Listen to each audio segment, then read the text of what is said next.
काही मंडळी जाणीवपूर्वक बदनाम करण्याचा प्रयत्न करत आहेत.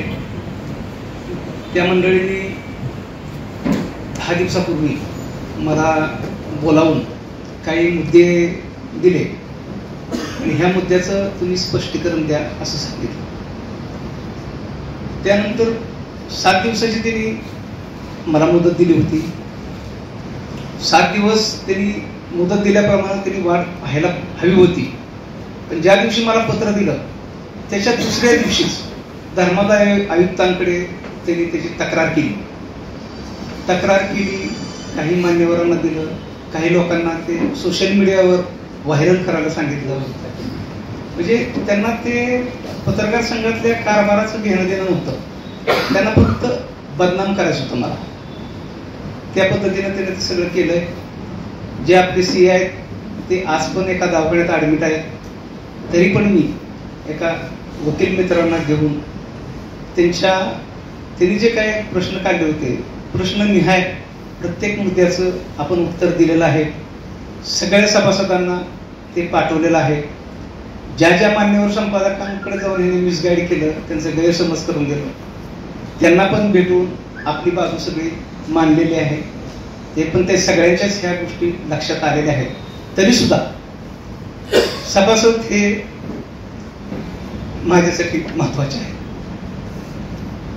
ह्या सभासदांच्या विश्वासावर मी आज येतो उभा आहे. त्या सभासदांच्या मनात कुठलाही गैरसमज माझ्याबद्दल नसावा.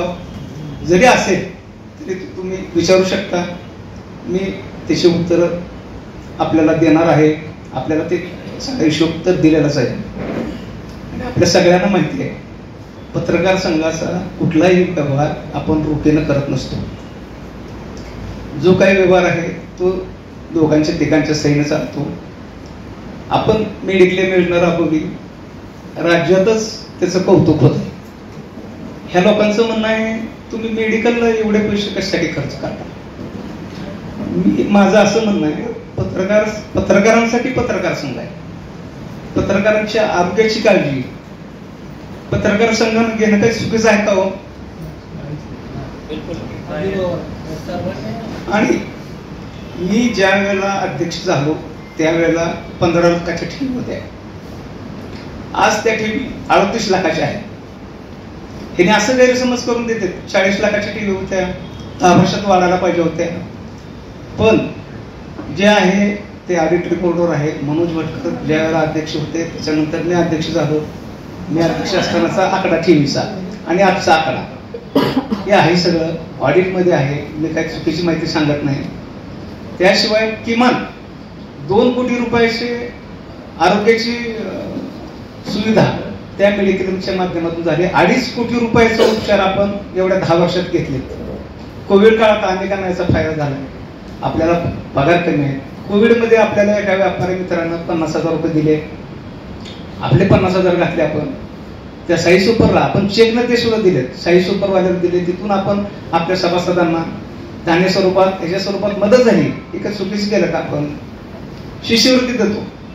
त्यांचं म्हणणं पुरस्कार बंद केले, अकाउंट बंद केलं रंगांना वैद्यच्या खात्याचं एपीडीचं. रंगांनाच्याच नाव बाबारावच्या कलांच्याच नावानं शिष्यवृत्ती सुरू केली.